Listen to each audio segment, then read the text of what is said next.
বাঈদুম মিনান নার, জাহান্নাম থেকে অনেক দূরে। এই সাখা এটা এমন একটা গুণ, এই গুণটাকে আল্লাহ বড় পছন্দ করেন। এটা এমন একটা গুণ, as-সাদাকাতু তারুদ্দুল বালা। আল্লাহ পাক তার কপালে কোনো বালা মুসিবত বরাদ্দ করে রেখেছিলেন, কিন্তু সে আল্লাহর রাস্তায় দান করে, আল্লাহর পছন্দনীয় জায়গাগুলোতে খরচ করে। মসজিদ, মাদ্রাসা, দ্বীনি প্রতিষ্ঠান, খানেকা বানায়, ভালো ভালো কাজ করে, দেশের ভিতরে ইসলামী শাসন ব্যবস্থা আনবার জন্য মেহনত করে, খরচ করে। এরকম ব্যক্তি এই যে খরচ করে, এটার কারণে আল্লাহ তাবারাকা ওয়া তাআলা তার জন্য যে বিপদ আপদ বরাদ্দ করে রেখেছিলেন ওটাকে আল্লাহ সরিয়ে দেন।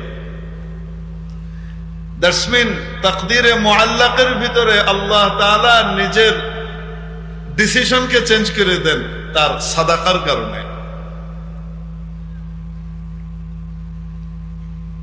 এটা ধনীও করতে পারে, গরিবও করতে পারে। যার কাছে বেশি নাই, অল্প আছে, সে অল্পই দিছে, আল্লাহ তার বিপদ সরায় দেন। এই ব্যক্তি আল্লাহর এত প্রিয়।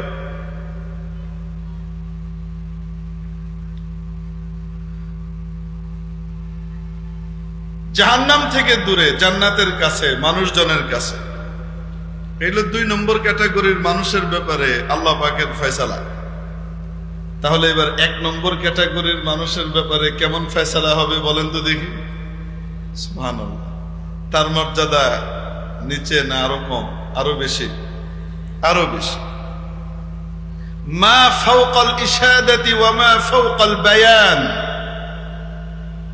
বর্ণনাতীত মর্যাদা তার জন্য রয়েছে। এই গুণটাই আল্লাহর কাছে বড় পছন্দ। এই গুণটার উপরে আমল করা একটা স্বতন্ত্র ইবাদত। সাখার সিফাত দিলের ভিতরে পয়দা করা,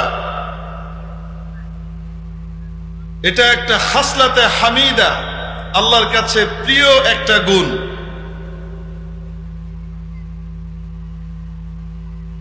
আর 4 নম্বরটার অবস্থা কি কঞ্জুস মিয়ার, সেটা বুঝতে হলে আপনি 3 নম্বরটা বুঝলেই হবে।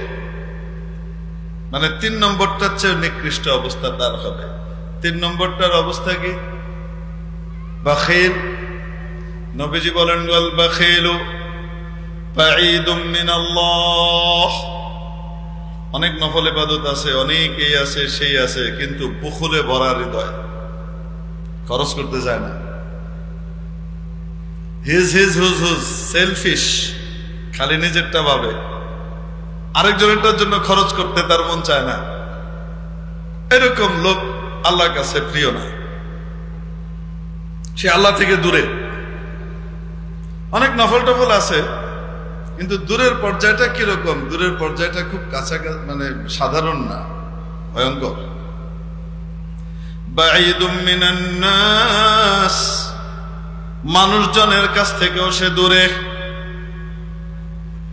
বাঈদুম মিনাল জান্নাহ, জান্নাত থেকেও দূরে। করিবুম মিনান নার, জাহান্নামের একবারে কাছে।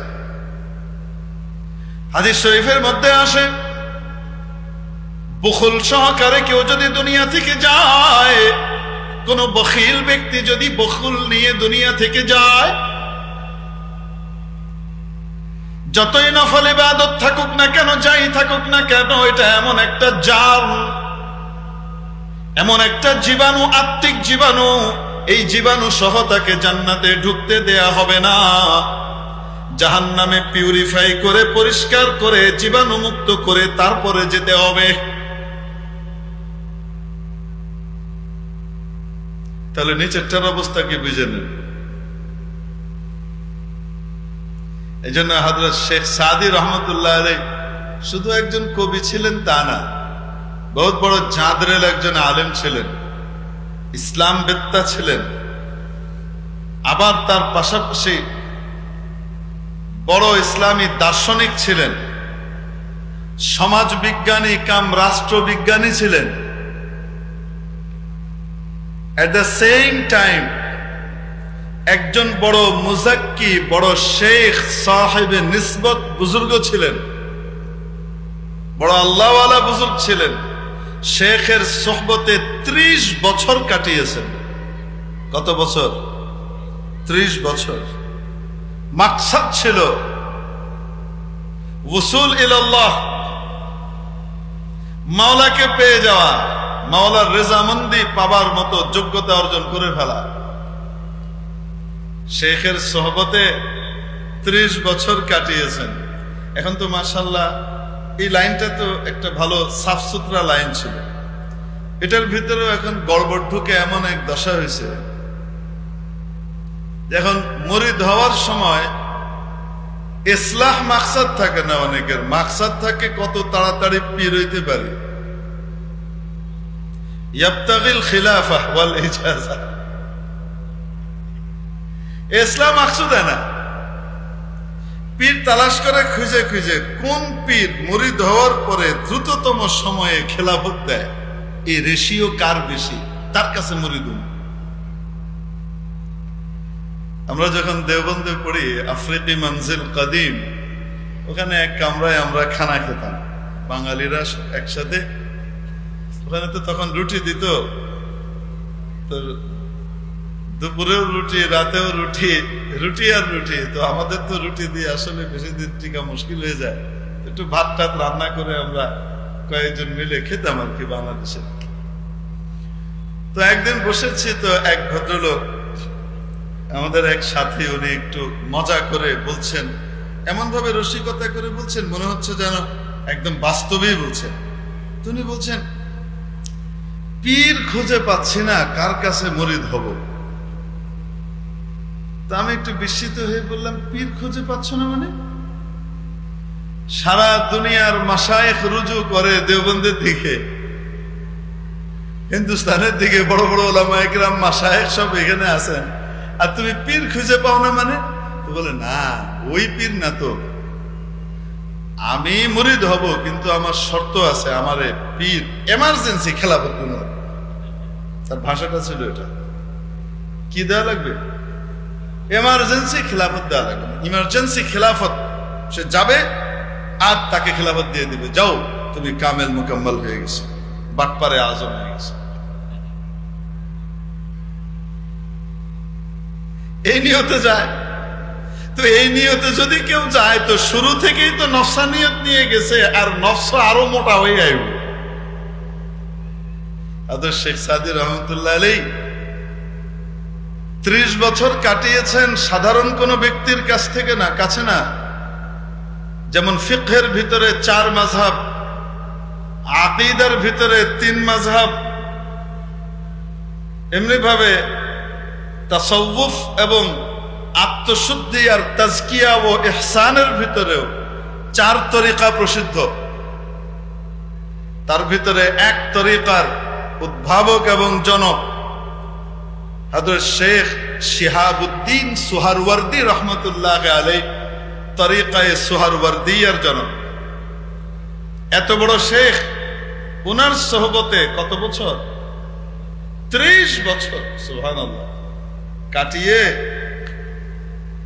যেদিন খেলাফত দেন পীর সাহেব শেখ, ওনাকে ইজাজত দেন, উনি বলেন নৌকার মধ্যে দিছেন। তখন আমি কোথায়? হযরতের সাথে সফরে আছি, নৌকায়। নৌকায় আমাকে ইজাজত দিলেন, দিয়ে 2টা নসিহত করলেন। বললেন, সাদি,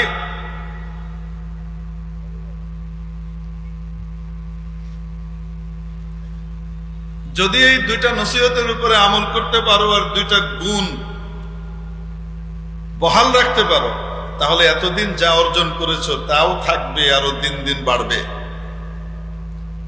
আর যদি এই 2টো গুণ তোমার কাছ থেকে চলে যায়, তাহলে মনে রাখবা এতদিন যা অর্জন করেছো সেগুলোও চলে যাবে, কিছুই থাকবে না।